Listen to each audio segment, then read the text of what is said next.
Kezia Dugdale. Presiding Officer, this morning's Edinburgh Evening News exposes the SNP's candidate for Edinburgh South, Neil Hay, as an anonymous troll who described the majority of Scots as traitors. I am sure the First Minister will rightly condemn this and note that Mr Hay has apologised, but that is not enough. Will the First Minister sack Neil Hay as the SNP's candidate? First Minister. Well, firstly, Kezia Dugdale is right. I do condemn the language used and I condemn the comments made, as I always do when anybody steps out of line on Twitter, on Facebook or in any medium. Neil Hay has rightly apologised.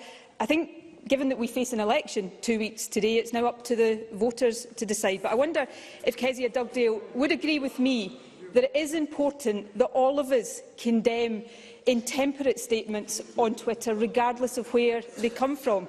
On the 4th of April, a senior Labour activist described the SNP as fascist scum. Now, will Kezia Dugdale, just for completeness, tell us what action Labour took against that activist? Kezia Dugdale.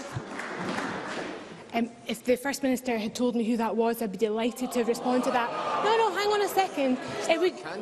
She hasn't spelled out exactly who it is. I take it very seriously, and I will talk to her after today's First Minister's questions, because it would be hypocritical of me not to react to what she's saying, and I will do that with due consideration. I hope she will take that seriously. Can I say, Presiding Officer, the condemnation from the First Minister is welcome, but it doesn't go far enough. This is a man who is categorically challenging the right of pensioners to vote. I'm afraid he is. When you look at the detail of his tweets, I would encourage the SNP backbenchers just to take a minute and look at what he said. He is challenging the right of pensioners to vote in the general election. In recent weeks, the First Minister has had to apologise to victims of online abuse from her supporters. She's had to apologise to James Cook of the BBC, to Faisal Islam of Sky News, and to a young TV debate audience member who happened to say she liked what the Labour Party had to say. Rather than simply empathising with the victims, she needs to show some leadership and take on the perpetrators. And that starts with the sacking of Neil Hay. Now, you know it's clear that the First Minister has a problem with words.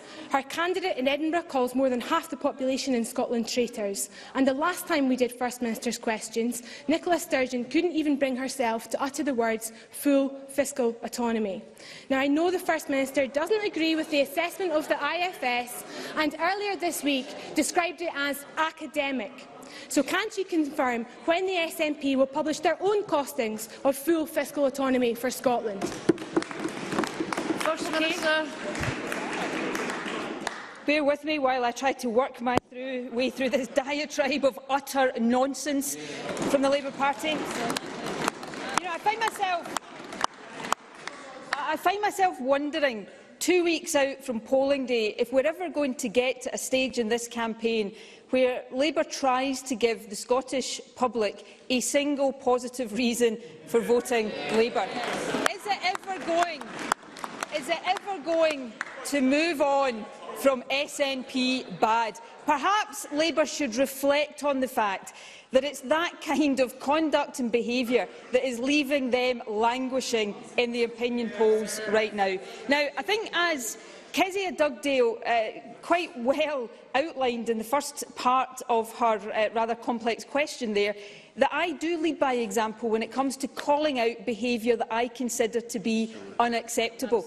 And I will always do that, regardless of who that unacceptable behaviour comes from. And in the case of Neil Hay, I am doing it today. He has apologised, and the voters get the chance to cast their verdict 2 weeks today. But in direct response to Kezia Dugdale, the senior Labour activist I was referring to is Ian Smart. He appears regularly on the television for Labour, putting across the Labour case. He described us as the heirs of Arthur Donaldson, fascist scum then, fascist scum forever.